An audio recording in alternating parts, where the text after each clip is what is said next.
Stephen Raj, S. ನಿನಗೆ ಯಾವುದೇ ಕ್ಷಣದಲ್ಲೂ ಆಪತ್ತಿದೆ, ನಾನು ಕಾಪಾಡಲೇಬೇಕು. ನೀವು ನಿಜವಾಗ್ಲೂ ನನ್ನನ್ನು ಕಾಪಾಡ್ತೀರಾ ಇಲ್ಲ? I am the only person to save you man. ನಾನು ಎಲ್ಲಿಂದ ಮಾತಾಡ್ತಾ ಇದೆಯಾ ಹೇಳು? Tower gate 2nd street, Annanagar.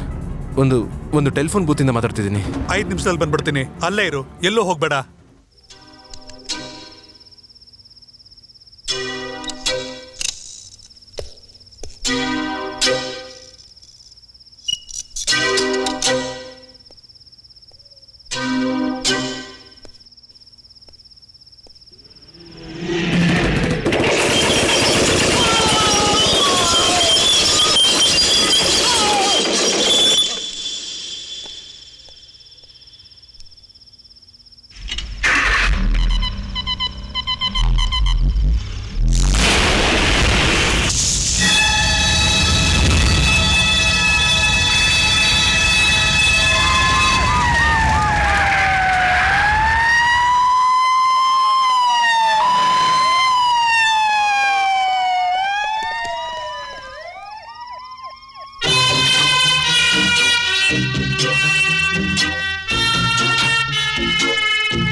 ಏನಪ್ಪ, ಇವಳು ನಿನಗೆ ಗೊತ್ತಿಲ್ವಾ? ಮೇನಕಾ ನಿತ್ಯಾನಂದ, ನನ್ನ ಹೆಂಡತಿ. ಓಹೋ, ಏನು ಹೋಹೋ? ನಮಸ್ತೆ. ಏನಪ್ಪ ಇದು ಹೊಸದಾಗಿ ನಮಸ್ಕಾರ ಎಲ್ಲ ಹೇಳ್ತಾ ಇದ್ಯಾ? ನನಗೆಲ್ಲ ಹೊಸದಾಗಿದೆ. ನಂಗೆ ನೀವೇ ಯಾರು ಅಂತ ಗೊತ್ತಾಗ್ತಾ ಇಲ್ಲ. ನಾನು ಸೇಫ್ ಆಗಿದ್ದೀನಾ ಅಥವಾ ಸೇಫ್ ಆಗಿಲ್ವಾ ಅನ್ನೋದೇ ನನಗೆ ಗೊತ್ತಾಗ್ತಾ ಇಲ್ಲ. ನೀವು ನನ್ನನ್ನು ಕೊಲ್ಲ ಕರ್ಕೊಂಬಂದ್ರ ಅಥವಾ ಕಾಪಾಡ ಕರ್ಕೊಂಬಂದ್ರ ಅದು ನನಗೆ ಗೊತ್ತಾಗ್ತಿಲ್ಲ. ಆದರೂ ನಿಮ್ಮ ಜೊತೆ ಬಂದೆ. ನನ್ನ ಲೈಫ್ ಹೇಗಂದ್ರೆ ಈ ಪತ್ರಿಕೆಯಲ್ಲಿ ಬರೋ ಪಜಲ್ ಥರ ಆಗೋಗಿದೆ. ಒಂದು ಲೆಟರ್, ಒಂದು ವರ್ಡ್ ಸಿಕ್ಕಿದ್ರು ಕೂಡ ಪ್ಲೀಸ್ ನೀವಾದ್ರೂ ಹೇಳಿ ನಾನು ಯಾರು ಅಂತ. ನೀನು ಯಾರು ಅಂತ ನಿನಗೆ ಗೊತ್ತಾಗಬೇಕು ಅಲ್ವಾ? ಹೇಳ್ತೀನಿ. ನಿನ್ನ ಹೆಸರು ವೆಟ್ರಿವೇಲ್ IPS.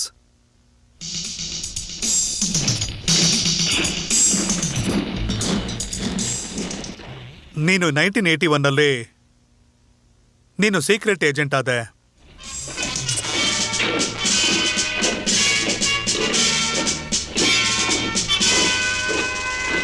Hello. Hi. Hello. Hi. Hi. ಹಾ. ಕಂಗ್ರಾಟ್ಸ್. ಹೇ. ಛೇ, ನೀನೇನಿಲ್ಲಿ? IPS ಬರೆಯೋದಕ್ಕೆ DIG ಅವರು ಹೆಲ್ಪ್ ಮಾಡಿದ್ರು. ಅವ್ರನ್ನ ಭೇಟಿ ಮಾಡಿ ಸಾರಿ ಸರ್ ಎಕ್ಸಾಮ್ ಅಲ್ಲಿ ಫೇಲ್ ಆದೆ ಅಂತ ಹೇಳ್ಬಿಟ್ಟು ಹೋಗೋಣ ಅಂತ ಬಂದೆ. ಅಂದ್ರೆ ಮತ್ತೊಂದ್ಸತಿ ಫೇಲಾ? ಸರಿ, ಬೇರೆ ಯಾವ್ದಾದ್ರು ಪರೀಕ್ಷೆ ಬರೀಬೋದಲ್ವಾ? ಪಬ್ಲಿಕ್ ಸರ್ವಿಸ್ ಕಮಿಷನ್ ಇಂದ IAS IFS ಇಂದ ಎಲ್ಲ ಬರ್ದು ನೋಡ್ದೆ, 0. ಹಾಗಾದ್ರೆ ಬೇರೆ ಏನ್ ಮಾಡ್ಬೇಕು ಅಂತಿದ್ಯಾ? ಇನ್ನು ಬಾಕಿ ಇರೋ ಎಕ್ಸಾಮ್ ಎಲ್ಲ ಬರ್ದು ನೋಡ್ಬೇಕು. ಇಲ್ಲಾಂದ್ರೆ ಎಲೆಕ್ಷನ್ ಇತ್ಕೊಂಡು ಮಂತ್ರಿ ಆಗ್ತೀನಿ.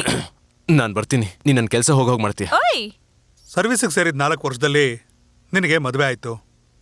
ನಿನ್ನ ಹೆಂಡತಿ ಹೆಸರು ಲಲಿತಾ.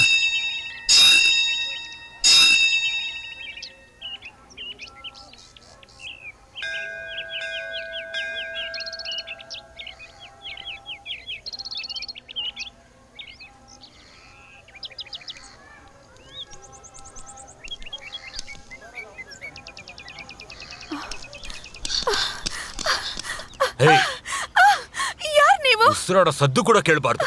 ನಡಿ. ಅಯ್ಯೋ, ಬಿಡಿ ನನ್ನ, ಬಿಡಿ ನನ್ನ. ಇಲ್ಲೋಡಿ, ನಾನು ಯಾರು ಅಂತ ನಿಮಗೆ ಗೊತ್ತಿಲ್ಲ. ನನ್ ಗಂಡಂಗ್ ಗೊತ್ತಾದ್ರೆ ನಿಮ್ಮನ್ನ ಸುಮ್ನೆ ಬಿಡೋದಿಲ್ಲ. ಏನು ಮಾತಾಡಬಾರ್ದು ಅಂತ ಹೇಳಿದ್ನಲ್ಲ. ನೀನೇ ತಾನೇ ಹೇಳಿದ್ದು.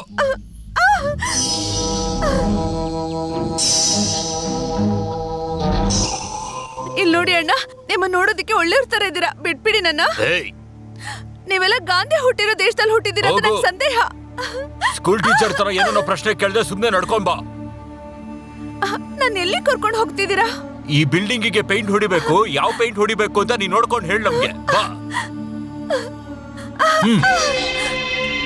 ಸಾಬ್ ಮಾಲ್ ಆಯಾ.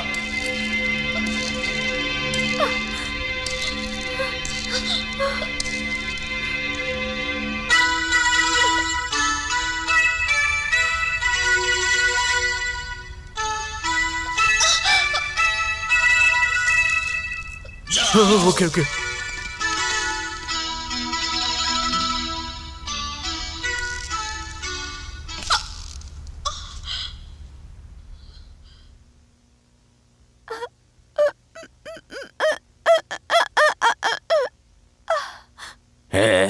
ಏನ್ ಬೇಕು?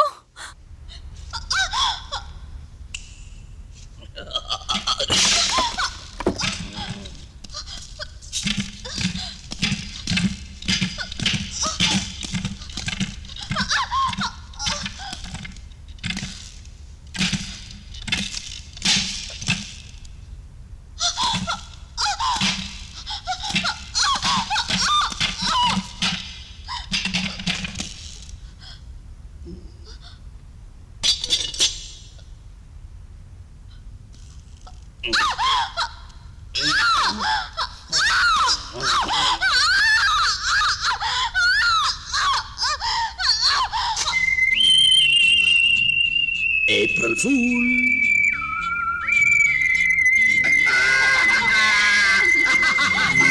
ಆ ಸಮಯದಲ್ಲೇ ಜಿಂದಾ ಅನ್ನೋ ಹೆಸರು ತುಂಬ ಫೇಮಸ್ ಆಗಿತ್ತು. ಜಿಂದಾ ಒಬ್ಬ ಆತಂಕವಾದಿ. ಯಾರು ಅನ್ಕೊಳ್ದಿರೋ ರೀತಿಯಲ್ಲಿ ಅವನು ಭಯಂಕರವಾದ ಕೆಲಸಗಳನ್ನು ಮಾಡ್ತಾ ಇದ್ದ. ಇವನ ಬಗ್ಗೆ ಒಂದು ಕೇಸನ್ನು ಹಿಡಿಬೇಕು ಅನ್ನೋ ಒಂದು ಡ್ಯೂಟಿನ ನನಗೆ ಕೊಟ್ಟರು. ಕಳ್ತನ ಮಾಡಿದ್ರು ಹೆಜ್ಜೆ ಗುರುತು ಇಲ್ದಿರೋ ಹಾಗೆ ಮಾಡ್ತಾನೆ, ಕೊಲೆ ಮಾಡಿದ್ರು ಸಾಕ್ಷಿಗಳಿಲ್ದಿರೋ ಹಾಗೆ ಮಾಡ್ತಾನೆ. ಆದರೆ ಅವನ ಹತ್ರಕ್ಕೆ ಹೋಗೋಕ್ಕಾಗ್ತಿಲ್ವೇ? ಆದರೆ ಅವನ್ನ ಹಿಡಿಬೇಕು, ಅವನ್ನ ಜೀವಂತವಾಗಾದ್ರೂ ಸರಿ. ಸರ್, ಒಂದು ಚಿಕ್ಕ ಕ್ಲೂ ಕೂಡ ಸಿಕ್ಕಿಲ್ವಾ? No. I have no idea. ಹೇಳು. ನಾವು ಜಿಂದನ ಬೇರೆ ಕ್ರಿಮಿನಲ್ಸ್ ಹಾಗೆ ಹಿಡಿಯೋಕ್ಕಾಗಲ್ಲ. ಸೊ ನಾವು ಅವನ್ನ ಹಿಡಿಯೋಕೆ ಹೋಗಿ ಸೋತ್ ಹೋಗೋ ಬದಲು ಅವನ ಜೊತೆ ನಾವು ಕಾರ್ಡ್ಸ್ ಆಡೋದೇ ಒಳ್ಳೇದು ಅಂತ ನನಗನ್ಸುತ್ತೆ. ನಾವು ಬಿಸಾಕೋಂಥ ಒಂದೊಂದು ಕಾರ್ಡ್ಸ್ಗೂ ಅವ್ನು ಇನ್ನೊಂದು ಕಾರ್ಡ್ಸ್ನ ಹಾಕೋ ಹಾಗೆ ನಾವು ಮಾಡಬೇಕು. ಕಾರ್ಡ್ಸ್ ಆಟ ಅಂತ ನಾನು ಹೇಳಿದ್ದು ಕೊಲೆ ಕಳ್ತನ ಆ ವಿಷಯನೇ, ಆದರೆ ಒರಿಜಿನಲ್ ಅಲ್ಲ. ನಾವು ಫೇಕಾಗಿ ಸೆಟ್ ಮಾಡೋದು. ಅವ್ನು ಮಾಡೋ ಕೊಲೆಗಿಂತ ಕಳ್ತನಗಿಂತ ಅದ್ಭುತವಾಗಿರೋ ಹಾಗೆ ನಾವು ಮಾಡಬೇಕು. ಲೋಕಲ್ ಭಾಷೆಲಿ ಹೇಳೋದಾದ್ರೆ, ಒಂದು ಪೇಟೆಯಲ್ಲಿ 2 ಪಿಸ್ತೆ ಇರಬಾರ್ದು. ಇನ್ನೊಬ್ಬ ರೌಡಿ ಇದ್ದಾನೆ ಅಂತ ಗೊತ್ತಾದ ಮೇಲೆ ಒಂದು ಹೊಡೆದಾಟಕ್ಕೋಸ್ಕರ ರೌಡಿ ಬರ್ತಾನೆ, ಇಲ್ಲ ಸಮಾಧಾನಕ್ಕೋಸ್ಕರ ಅವ್ನು ಬರ್ತಾನೆ. ಹೇಗೆ ಇದ್ರೂ ಜಿಂದಾ ಆಚೆ ಬರಲೇಬೇಕು. ಎಸ್, ಜಿಂದಾ ಹೇಗಿದ್ರು ಆಚೆ ಬರಬೇಕು. ನಾವು ಇಮಿಡಿಯೇಟಾಗಿ ಕೆಲಸನ ಮಾಡಬೇಕು. ರೈಟ್. ಹಾಗಿದ್ರೆ ಜಿಂದಾ ಇರೋ ಮಾರ್ಕೆಟಲ್ಲಿ ಮೊದಲನೇ ಎನಿಮಿ ಸ್ಟೀಫನ್ ರಾಜ್.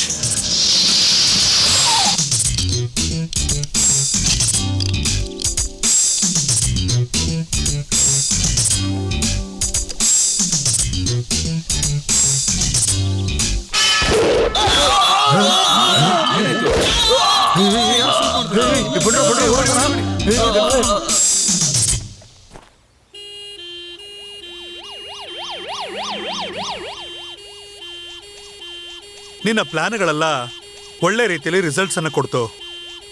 ಮೊದಲು ಒಂದು ಕೊಲೆ ಆಗೋ ಥರ ಸೆಟಪ್ ಅನ್ನು ಮಾಡ್ತಿದ್ವಿ. ಒಂದು ಫಾರಿನರ್ನ ಕೊಲ್ಲೆ ರೀತಿಲಿ ಸೆಟಪ್ಪು. ಮತ್ತೆ ಆ ಕೊಲೆ ದೊಡ್ಡ ನ್ಯೂಸ್ ಆಯಿತು. ಸ್ಟೀಫನ್ ರಾಜ್ ಅನ್ನೋ ಹೆಸರು ತುಂಬ ಪ್ರಬಲ ಆಯಿತು. ಜಿಂದಾ ರೀತಿಲೇ ರಾತ್ರೋರಾತ್ರಿ ಕೊಲೆ ಸುಲಿಗೆ ದರೋಡೆ ಮಾಡ್ತಾನೆ ಅಂತ ಆಮೇಲೆ ಕಾಯ್ತಾ ಇದ್ವಿ.